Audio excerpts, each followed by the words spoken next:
तीन डरावनी सच्ची कहानियां जो गांव में आज भी लोग छुपाते हैं। मिडनाइट कहानियां बाय सचिन। नमस्कार दोस्तों, आप सुन रहे हैं मिडनाइट कहानियां बाय सचिन और मैं हूं सचिन। आज की रात थोड़ी अलग होने वाली है क्योंकि आज मैं आपको सुनाने वाला हूं तीन ऐसी कहानियां जो सिर्फ कहानियां नहीं बल्कि सच्चाई पर आधारित हैं। ये कहानियां उन गांवों से आई हैं जहां रात होते ही लोग अपने दरवाजे बंद कर लेते हैं और किसी अनजान आवाज का जवाब देना अपनी मौत को बुलाना होता है। तो अगर आप अकेला महसूस कर रहे हो या आपके आसपास अंधेरा है तो शायद ये सही वक्त नहीं है इस वीडियो को देखने का। पर अगर हिम्मत है तो शुरू करते हैं। कहानी एक, रात को नाम लेने वाली आवाज। ये कहानी है उत्तर प्रदेश के एक छोटे से गांव की। गांव में एक अजीब रिवाज था। रात के 12 बजे के बाद अगर कोई तुम्हें तुम्हारे नाम से बुलाए तो कभी जवाब मत देना। रवि नाम का एक लड़का शहर से अपने गांव वापस आया था। उसे इन सब बातों पर यकीन नहीं था। एक रात लगभग 12:30 बजे वो अपने कमरे में सो रहा था। तभी उसने धीरे से आवाज सुनी, रवि रवि। उसने सोचा मां बुला रही है, पर आवाज थोड़ी अजीब थी, जैसे किसी ने उसका नाम खींच के बोला हो। रावी। उसने बिना सोचे जवाब दिया, हाँ मां, आ रहा हूं। और बस यही उसकी सबसे बड़ी गलती थी। वो जैसे ही बाहर निकला पूरा घर अंधेरे में डूबा हुआ था। ना मां, ना बाप, ना कोई और। फिर अचानक उसके पीछे से वही आवाज आई, रवि यहां। इस बार आवाज उसके बिल्कुल पास थी।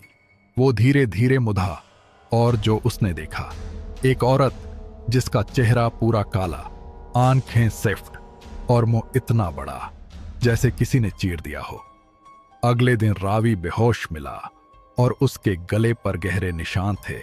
उस दिन के बाद वो कभी नॉर्मल नहीं हुआ और आज भी उस गांव में लोग कहते हैं, रात को अगर कोई तुम्हारा नाम ले तो चुप रहना, वरना वो तुम्हें ले जाएगी। कहानी 2, कुआं जहां से रोना सुनाई देता है। मध्य प्रदेश के एक पुराने गांव में एक पुराना कुआं है। लोग कहते हैं उस कुआं में कोई पानी नहीं, सिर्फ अंधेरा है। और रात को वहां से किसी औरत के रोने की आवाज आती है।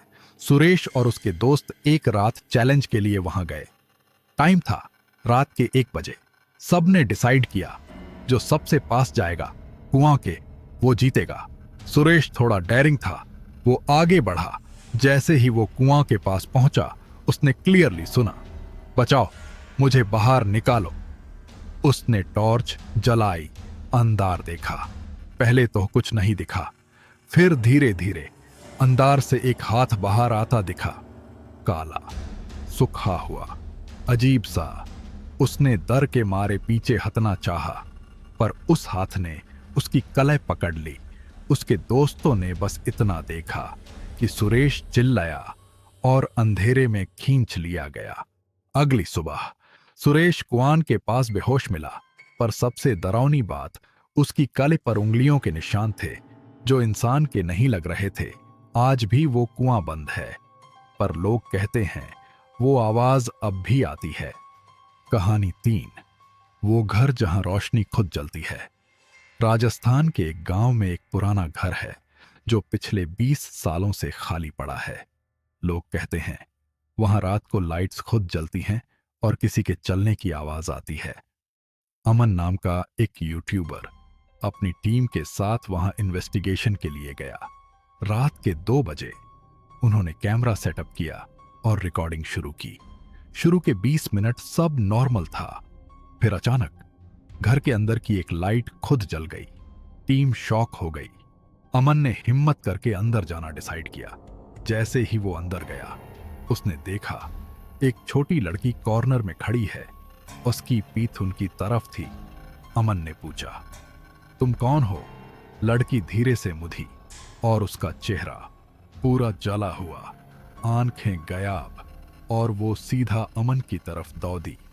कैमरा वहां गिर गया, रिकॉर्डिंग बंद हो गई। नेक्स्ट डे टीम वहां से गायब थी। सिर्फ कैमरा मिला और उस कैमरा में लास्ट क्लिप सिर्फ एक चीज रिकॉर्ड हुई थी।